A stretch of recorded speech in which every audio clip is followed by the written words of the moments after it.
Good morning and welcome to the Core Connection. I'm Mira Rubin here with you on Enlightened World Network. And today's topic is new realities.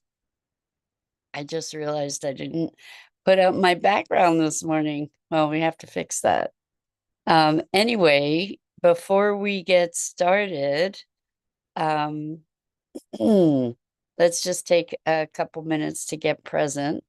Let's take a deep breath in through your nose and hold it. And imagine brilliant bright light lighting you up from the inside out, illuminating, electrifying, and energizing all your molecules, all your electrons, creating a brilliant beam of light and energy from your heart out into the world. And as you exhale, any tension, stress, negativity, fatigue.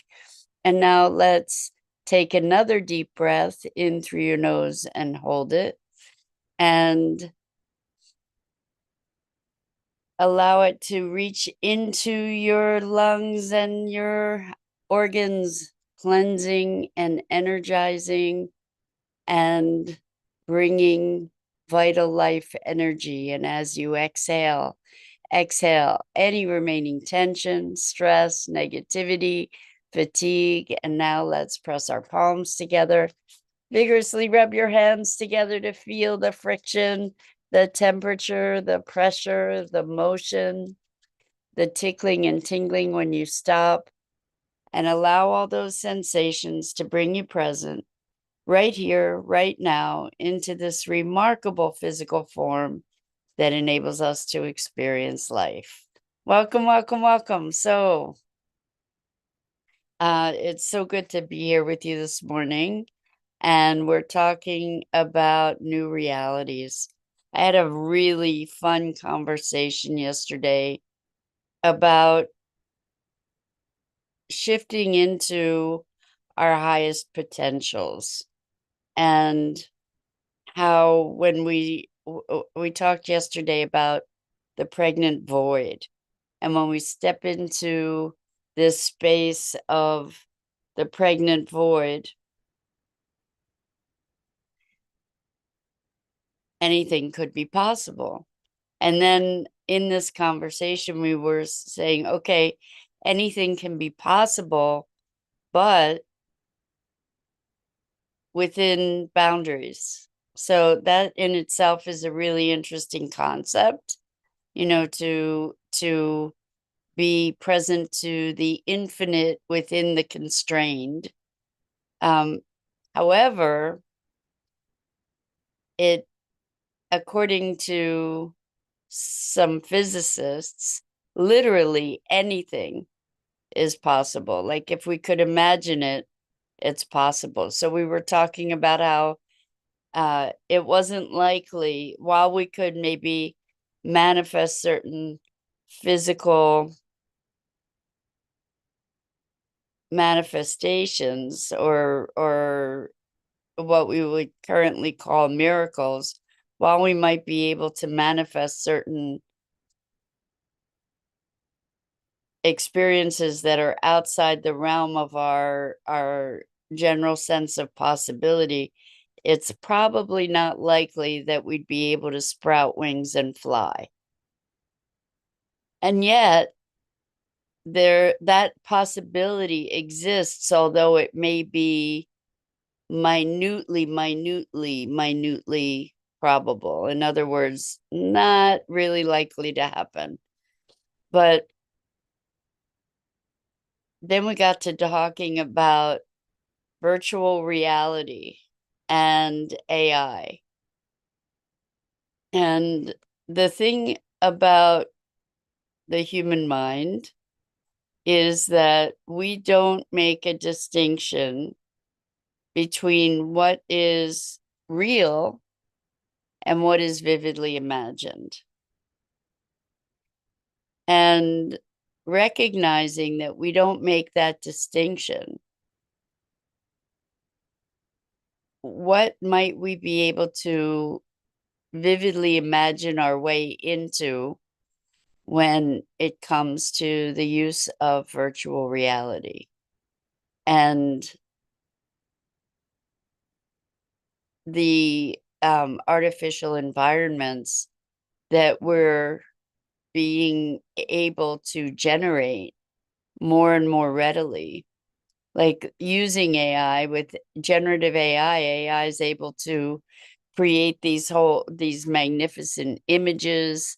And it's so funny that this is the topic, and today I didn't put up my green screen, so the background here is going in and out, and I think that that's actually, I'm sorry, I'm sure it's really annoying, but outside of that, I think it's pretty appropriate when we're talking about virtual reality and what might be possible. So that's kind of a funny thing. If you can tolerate the visuals here, maybe better to just turn off the visuals and engage in the conversation. But with virtual reality, it's not so different from our current experience of reality in so many ways, because we project our experience. We project our thoughts. We project our interpretations on the world, and that impacts our experience.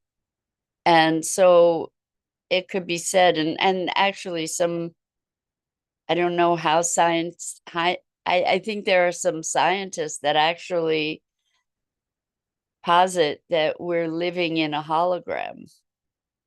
And as we progress with this technology for virtual reality and artificial intelligence, there's probably no limit to the alternate realities that we can create. And so that could be liberating or terrifying, just like pretty much of anything technology is, and then we choose how to apply it. But if we were to put ourselves in circumstances in virtual reality that simulate enlightenment, it makes me wonder what might be possible for the evolution of our consciousness, and what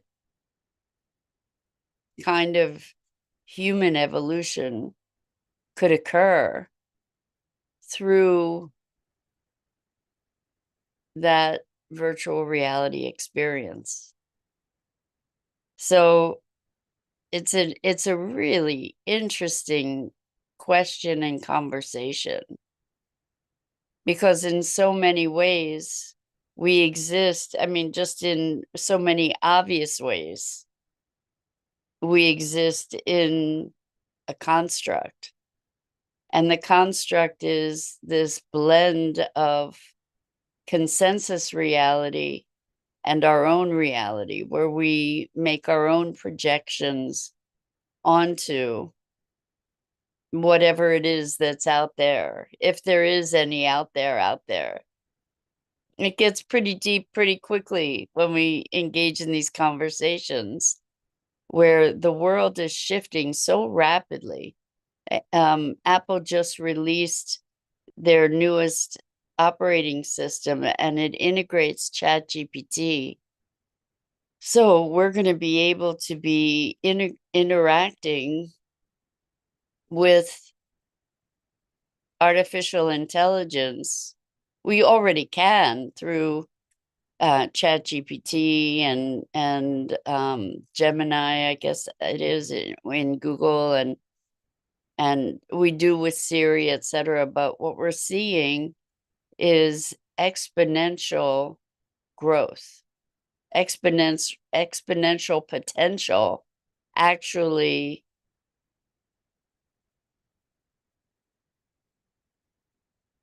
becoming real, not just potential, but being realized. That's a great word, realize, being made real. And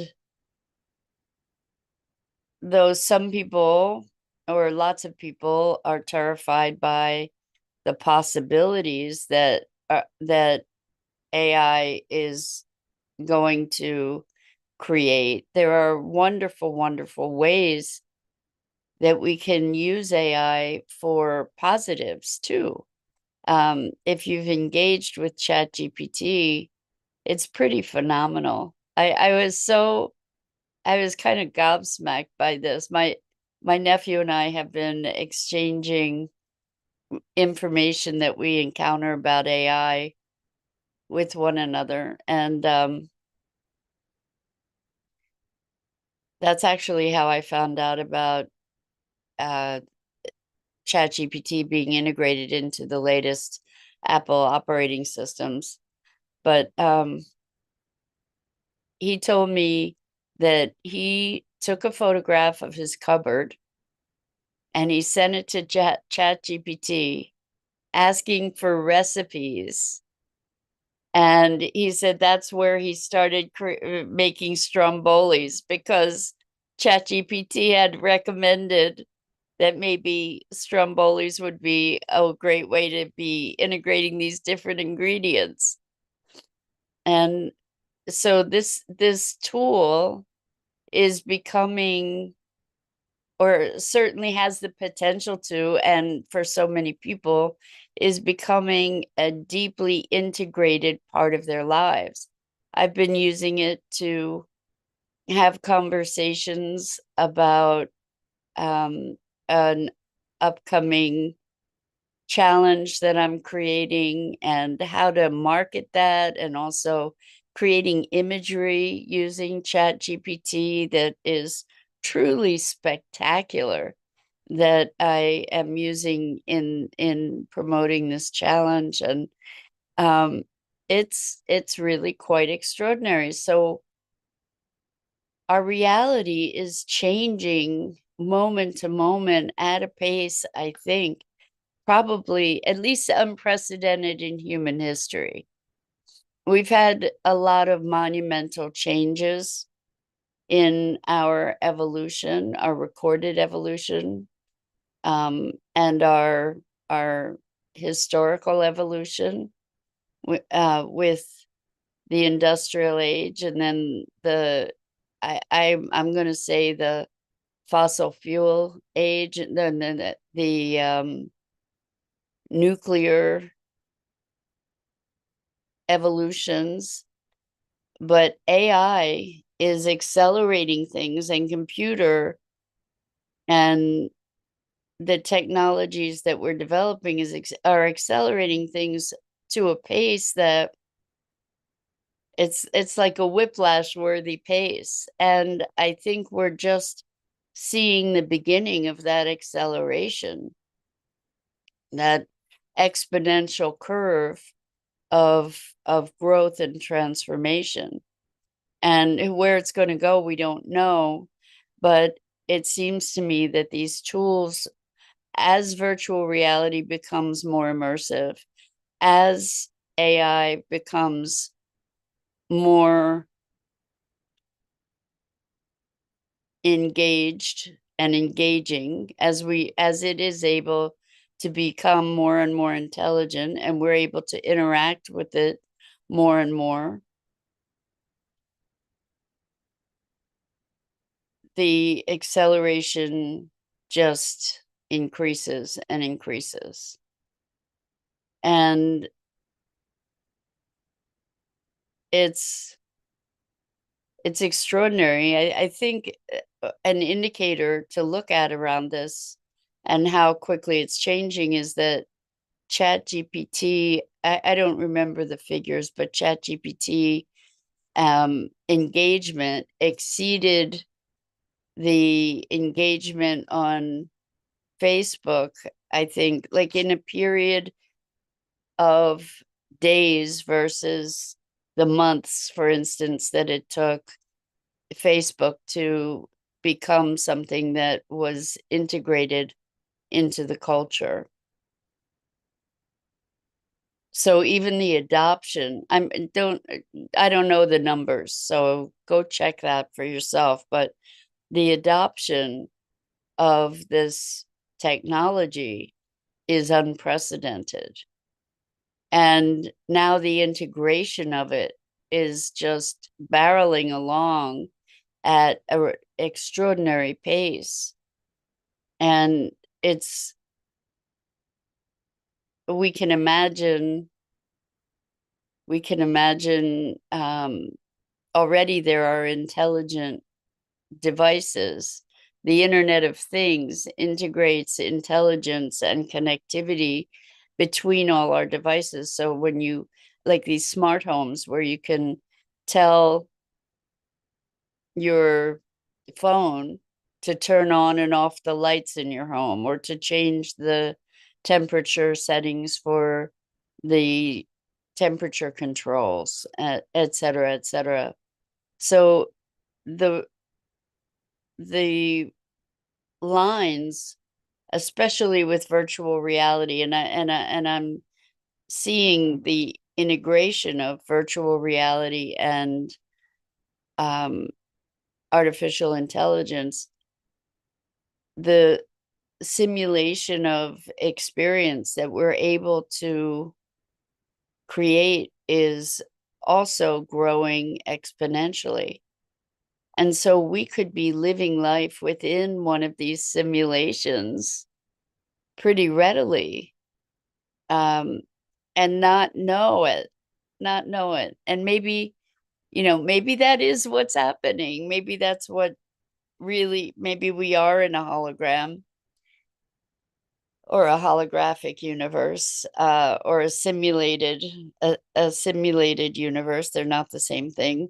Sorry, I am short on sleep, so I'm um, a little bit out of it. But I think it's very interesting to imagine how we might use some of these tools for our personal and cultural evolution in in a directed way. And the thing is that there is all kinds of social engineering happening all the time, and it may or may not be in a strategic way, like with the news that we're exposed to, and the the advertising that we're exposed to. There's cultural engineering happening with regard to that. Um, but imagine if it were guided conscious engineering. Um, that it makes it even a little bit even more scary, I guess, but that could be used for good as well as for ill. Um, it could be used for expansion and awakening as much as it could be used for domination and control.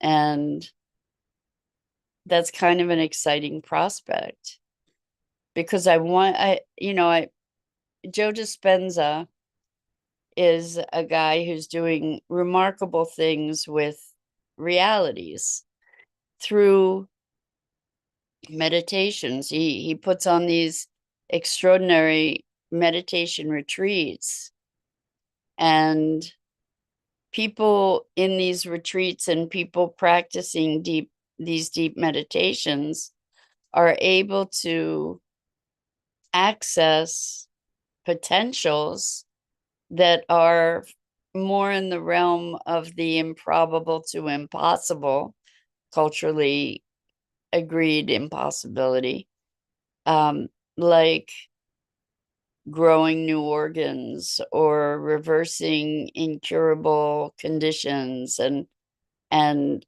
so they're being able to tap into whatever it is that's at the heart of the placebo effect. And it's essentially tapping into that void and pulling out possibility and utilizing that to manifest, to actually bring the potential into physical form, into manifestation. And so I wonder what might be possible with these virtual realities. I remember reading a story, I think it was Kurt Vonnegut's son, and I could be wrong, but I believe he wrote a book about his experience with schizophrenia. And at one point, I think he either believed he was Jesus, or he believed that he had the healing powers of Jesus. And he was so deeply immersed in that reality. He actually healed people, if I recall correctly. Like, there were some miraculous things that happened around his being this presence. And it does, when he lost those powers, those abilities, when he became sane again. So that's an interesting testament to what we consider sane. It's another whole conversation, but I know this is rambling, but it's because these ideas are formulating, and we're in such an exciting time where all kinds of new potentials are being unleashed. And most of us aren't even aware of it. Maybe I don't know how many of us percentage wise have experienced virtual reality or augmented reality at all. There was a big push for it, and then it got quiet or quieter. But the gaming world is becoming more and more immersive, right? That is virtual reality too, in the gaming world. So I just can't help but wonder what kinds of new real potentials, and then that word becomes something quite curious in that we have to redefine what's real and what's not real. That's always been my deepest question: what's real and what's not real. But what we might be able to bring into our reality, having been trained into a new experience through virtual reality, augmented reality. It kind of blurs the lines, right? Like, we can create new memories, we can create new lives even. And I part of me can imagine us existing within that virtual reality realm, and how it could become very addictive, and how it could also train us into new ways of being that could transform our future for good, even. Like, what a concept that maybe these are evolutionary tools, not just tools of a dystopian future, but tools for self-realization, tools for realizing our actual potentials, for transcending certain limitations that then allow us to make a quantum jump in our being. It's kind of a fun thing to think about, I think, to muse about how we might be able, by creating a virtual environment for ourselves, how we might be able to heal ourselves physically, mentally, emotionally, by stepping into this other dimension that's an accelerated experience, or an actual experience that then our biology and our consciousness gets tuned to, and when it's tuned to this, we talk about different frequencies all the time. When it's tuned to a different frequency, what might be possible? That kind of potential is so exhilarating to me. I mean, we could put ourselves into environments of